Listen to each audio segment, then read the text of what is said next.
दोस्तों, जिस एआई और चिप टेक्नोलॉजी को दुनिया का भविष्य कहा जा रहा था, अचानक विदेशी दिग्गजों को उससे डर क्यों लगने लगा? एक सोची समझी रणनीति के तहत एफआईआई ने बाजार में बिकवाली का ऐसा तांडव मचाया है कि 5.28 लाख करोड़ रुपए स्वाहा हो गए। दिग्गज आईटी और टेक कंपनियों के पैर उखड़ चुके हैं। अगर आपके पोर्टफोलियो में भी टेक और एआई सेमीकंडक्टर से जुड़ा एक भी शेयर है तो तुरंत सावधान हो जाइए। तो चलिए जानते हैं सुनामी के बाद अब आपको क्या करना चाहिए। नमस्कार, मैं हूं आपके साथ संध्या बिष्ट और आप देख रहे हैं the economic times Hindi.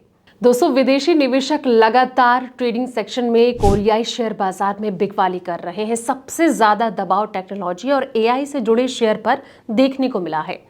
Report के मुताबिक हालिया आउटफ्लो में करीब 3.4 बिलियन डॉलर यानी कि लगभग 32,640 करोड़ रुपए की बिकवाली सिर्फ टेक्नोलॉजी शेयर में हुई है।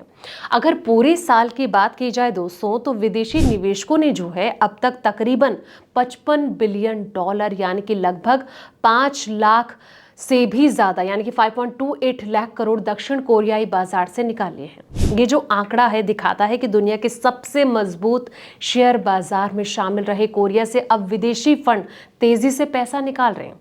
एशियाई बाजार के आंकड़े भी इसी कहानी को मजबूत करते हैं। मई महीने में अब तक विदेशी निवेशकों ने जो है एशियाई इक्विटी बाजार से 24.75 बिलियन डॉलर यानी कि तकरीबन 2.37 लाख करोड़ की बिकवाली की है।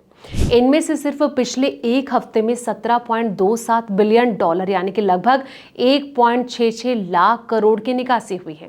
सबसे बड़ा झटका दक्षिण कोरिया को लगा है दोस्तों। पिछले एक हफ्ते में ही कोरियाई बाजार से 13.14 बिलियन डॉलर यानी कि करीब 1.26 लाख करोड़ विदेशी पैसा जो है वो बाहर चला गया।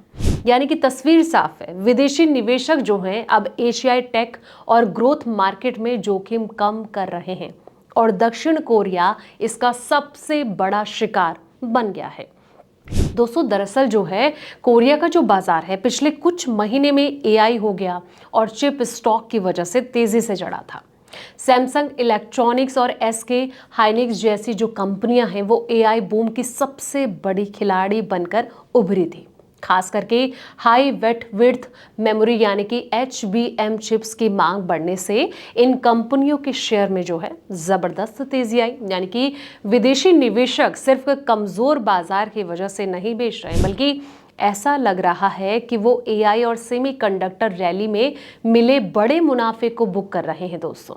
वहीं आपको बता दें कि इस पूरी कहानी का सबसे दिलचस्प हिस्सा जो है वो घरेलू निवेशकों की भूमिका है, जहां विदेशी निवेशक लगातार शेयर बेच रहे हैं। दक्षिण कोरिया के रिटेल निवेशक जो हैं गिरावट में खरीदारी कर रहे हैं, यानी कि विदेशी फंड बाजार से बाहर निकल रहे हैं और स्थानीय निवेशक वही शेयर बाजार खरीद रहे हैं। यही वजह है कि भारी बिकवाली के बावजूद कोस्पी अभी तक पूरी तरह नहीं टूटा है, लेकिन इसमें एक बड़ा खतरा भी छिपा है दोस्तों।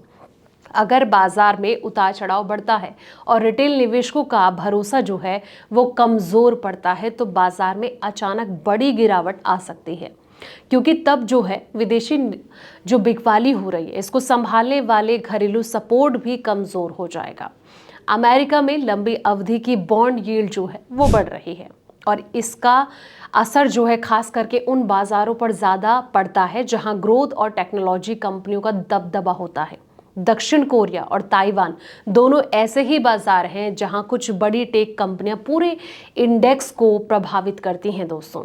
तो जिस तरीके से विदेशी निवेशक लगातार यहाँ की मार्केट से भाग रहे हैं और ऐसे में कहीं ना कहीं इसका जो जीता जागता एग्जाम्पल है, जीता जागता झटका जो है वो कहीं ना कहीं भारतीय स्टॉक मार्केट पर भी देखने को मिल रहा है। यहाँ पर भी कहीं ना कहीं इसका जो खतरा है पिछले कई वक्त से बरकरार है, लेकिन सवाल ये कि आखिर इनकी जो वापसी है वो कब तक होने की उम्मीद है। अगर हालात ठीक होते हैं तो क्या फिर इनकी दिलचस्पी घरेलू निवेशक यानी कि कहीं ना कहीं जो मार्केट है पर आती नजर आ सकती है या फिर नहीं? कमेंट सेक्शन में दोस्तों अपनी राय जरूर दें। फिलहाल इस रिपोर्ट में इतना ही। ऐसे ही पल पल के अपडेट्स के लिए आप देखते रहें द इकोनॉमिक टाइम्स हिंदी।